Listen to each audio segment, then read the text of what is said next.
हाफिज सईद, जमातुद दावा का चीफ हाफिज सईद, 26/11 मुंबई हमलों का मास्टरमाइंड हाफिज सईद, वो हाफिज सईद जो भारत के लिए ही नहीं बल्कि दुनिया के कई मुल्कों के लिए मोस्ट वांटेड है।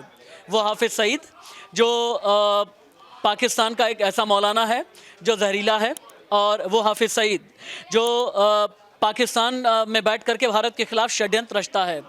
हाफिज सईद की एक पार्टी है पाकिस्तान मरकज़ी मुस्लिम लीग, हालांकि इसका नाम, इसका चोला कई बार बदला है। इससे पहले मिल्ली मुस्लिम लीग के नाम से पॉलिटिकल पार्टी पाकिस्तान में चुनाव में उतरती थी। आपको पता है कि 8 फरवरी से पाकिस्तान में इलेक्शंस हैं। इन इलेक्शंस में हाफिज सईद ने अपनी पार्टी को हर एक राष्ट्रीय और प्रांतीय स्तर पर सीटें बांटी हैं। यहाँ तक कि अपने बेटे तलहा सईद को भी टिकट दिया है जो लाहौर से लड़ेगा। लेकिन तलहा सईद की कहानी क्या है? इस खबर में कितना दम है कि तलहा सईद इमरान खान के खिलाफ चुनाव लड़ने वाला है? दानिश नज़र रख रहे हैं, रवीन जी के पास भी चलूँगा, आकांक्षा के पास भी अंदर की खबर है। हाफिज सईद अगर पाकिस्तान में इलेक्शन लड़ रहा है, पहले तो मुझे ये बताएं, उसकी पार्टी के बारे में बताइए, और क्या लाहौर में इमरान खान के खिलाफ तलहा सईद यानी हाफिज सईद का बेटा चुनाव में उतरेगा?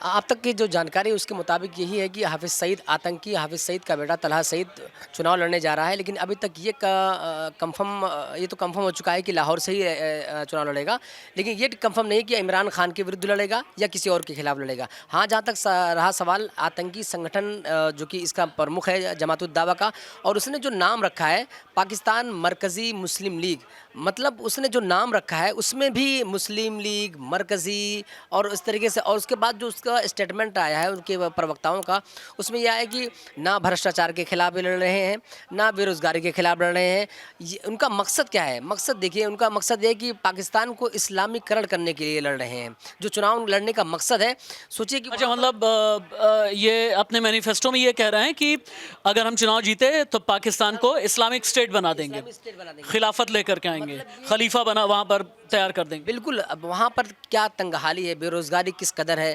लोगों में क्या खाने की कितनी ज़्यादा किल्लतें हैं, बिजली की क्या क्या दिक्कतें हैं, तमाम समस्याएं वहाँ पर समस्याएं का अंबार है। उसके बावजूद समस्याओं को ना लेकर बात किस पे की जा रही है? हम पाकिस्तान को इस्लामीकरण करेंगे।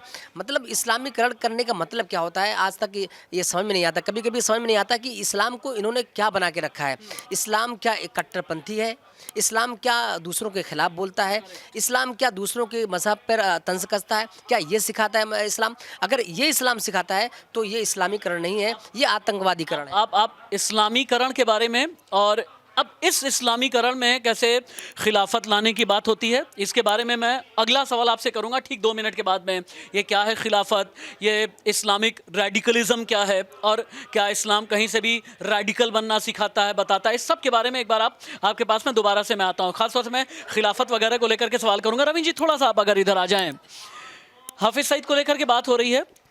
हाफिज सईद जमातुद दावा का चीफ, हाफिज सईद लश्कर को ऑपरेट करने वाला, हाफिज सईद वो जो 26/11 ही नहीं बल्कि कई बड़े टेररिस्ट अटैक में भारत के खिलाफ मास्टरमाइंड रहा है। हाफिज सईद को इलेक्शन में सपोर्ट देने वाला कौन? क्या पाकिस्तान की फ़ौज, क्या कोई और पॉलिटिकल पार्टी, ISI, रेडिकल्स, कौन? देखिए, अगर हाफिज सईद की बात की जाए, 2008 में जब हमारे देश में जब मुंबई बम धमाके हो रहे थे तो उसमें भी हाफिज सईद का नाम था। MML पहले पार्टी थी, मिल्ली मुस्लिम लीग, उसके बाद PML हो गई। पाकिस्तान कुछ हुआ, उसका नाम मरकजी कुछ ऐसा कुछ नाम हुआ।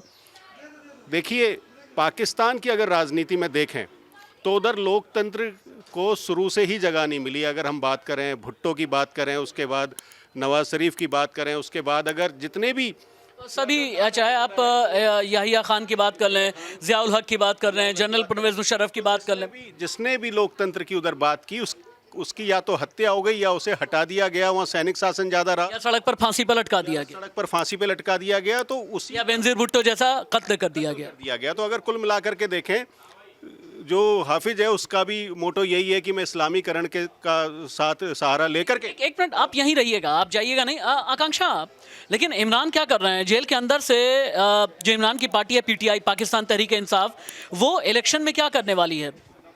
देखिए जो इमरान खान है उनके खिलाफ उनके लिए लोगों में बहुत ज़्यादा सिंपैथी है और जब से जेल गए हैं तो सिंपैथी और भी बढ़ गई है। हालांकि पाकिस्तान में पूरी तरीके से कोशिशें की जा रही है कि जो है उनको किसी तरीके से डिस्क्वालीफाई किया जाए, उनके समर्थकों को तितर बितर किया जाए। इस तरह की तमाम कोशिशें जारी हैं, लेकिन जन समर्थन उनके साथ है। जबकि जो आप अभी हाफिज़ सईद की बात करें, उनके बेटे की बात कर रहे हैं, तो एक आतंकवादी के बेटे को चुनाव में उतारना ये तो सिर्फ पाकिस्तान में ही हो सकता है। दुनिया में और कोई शायद ही ऐसा देश होगा जिसमें इस तरह की चीज़ हो सकती है। और ऊपर से जो वो अपना दावा कर रहे हैं वो तो और ज़्यादा चौंकाने और हैरान करने वाला है। उन्होंने दावा किया है कि वो पाकिस्तान के वेलफेयर के लिए काम करेंगे, तो बहुत बड़ा जोक है अपने आप में।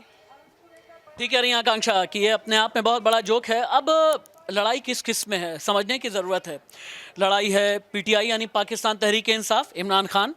लड़ाई है पीएमएल-एन यानी नवाज शरीफ की पार्टी। हाँ, खत्म करना चाहूँगा। असल में पाकिस्तान में लड़ाई है लोकतंत्र और इस्लामीकरण में, कट्टरपंथ में। तो देखना दिलचस्प होगा कि पाकिस्तान में इस्लामीकरण का मतलब एक मिनट दानिश आ जाओ एक मिनट। अभी भी रवीन जी का कहना है कि लोकतंत्र और इस्लामीकरण के बीच, इस्लामिक कट्टरपंथ के बीच की लड़ाई है। क्या इस्लाम कट्टर बनना सिखाता है? बिल्कुल नहीं, इस्लाम कट्टरपंथ नहीं सिखाता, बल्कि आपको बहुत नर्म और बहुत ही लोगों से शफकत, मोहब्बत, प्यार के साथ रहने अब रुकना। की करता है। देखिए, ये बात बिल्कुल ठीक है। कोई भी धर्म कोई अहिंसा तो कोई सिखाता नहीं है, हिंसा तो कोई सिखाता नहीं है। माफ़ कीजिएगा, मैंने अहिंसा बोल दिया। हिंसा तो सिखाता नहीं है। इस्लाम में भी बहुत सारी खूबियां हैं, बहुत खूबसूरत वो एक धर्म है। मेरे और दानिश जैसे भी हैं जो हर रोज़ प्रभु श्री राम को लेकर के बड़े बुलेटिन्स बना रहे होते हैं। देखिए, हाल तो ये भी है कि मेरा भी जो बचपन है वो मुस्लिम आबादी के बीच गुजरा है। ये तो हिंदुस्तान की खूबसूरती है कि सभी धर्म के लोग इधर इतना मिलजुल करके रहते हैं। लेकिन बात अगर पाकिस्तान की जाए तो पाकिस्तान की नींव ही कट्टरपंथ पर रखी थी। कट्टरपंथ पर है, आतंकवाद पर। हाँ दानिश, मेरा कहने का मतलब है कि जब सियासत में मजहब या धर्म आ जाते हैं तो या तो देश बर्बाद हो जाता है या तो सियासत बर्बाद हो जाती है।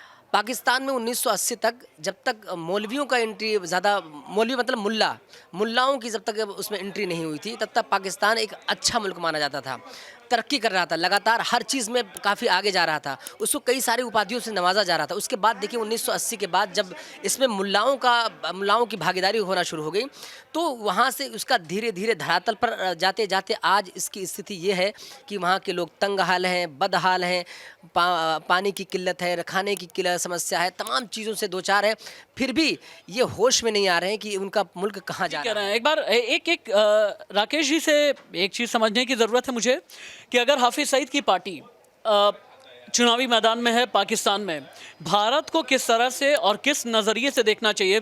राकेश जी, अभी मैं बात कर रहा था कि हाफिज़ सईद जो है 26/11 मुंबई हमलों का गुनहगार, उसकी पार्टी पाकिस्तान मरकज़ी मुस्लिम लीग, वो भी पाकिस्तान में इलेक्शन लड़ने वाली है 2 महीने के बाद में, 2.5 महीने के बाद जो इलेक्शंस होने वाले हैं। भारत को इस लिहाज से कितना सतर्क होने की ज़रूरत है? और अगर ईश्वर न करे, अगर बहुमत या किंग मेकर बनाने की भूमिका में अगर हाफिज़ आ गया तो भारत के खिलाफ क्या कर सकता है? देखिए, भारत के खिलाफ कार्रवाई वो करेगा, वो तो उस समय की बात है, लेकिन अभी जो है वो भस्मासुर साबित होने जा रहा है पाकिस्तान को लेकर। आपने हाफिज़ के बेटा को, तलहा सईद को, पाकिस्तान की राजनीति में उतारा है इसने, और वो लाहौर की NA 127 सीट से चुनाव लड़ रहा है। और इस पार्टी का जो मकसद है, इसका मकसद है कि इस्लामिक स्टेट बनाना। तो आप समझ सकते हैं कि इसकी मंशा क्या है। और सबसे नवाज शरीफ और इमरान खान के लिए मुश्किलात बढ़ने वाला है। और जिस तरह से इसका जो मोटो है, वो मोटो जो है पाकिस्तान के हक में नहीं होगा। और जहाँ तक भारत की बात है, भारत के लिए तो ये आतंकवादी है 26/11 का सबसे मास्टरमाइंड। ये भी समझने की ज़रूरत है कि आज की तारीख का भारत 26/11/2008 वाला नहीं है। तब से भारत बहुत ज़्यादा सशक्त हो चुका है, बहुत सबल हो चुका है। ये पाकिस्तान की ऐसी खबर है जिस पर पूरे हिंदुस्तान की नज़र है। पाकिस्तान की वो खबर है जो पाकिस्तान के भस्मासुर के बारे में बताती है। हाफिज़ सईद को लेकर के और भी जितनी अंदर की जानकारियां होंगी आप तक मैं पहुंचाऊंगा। अभी के लिए इजाज़त दीजिए, नमस्ते।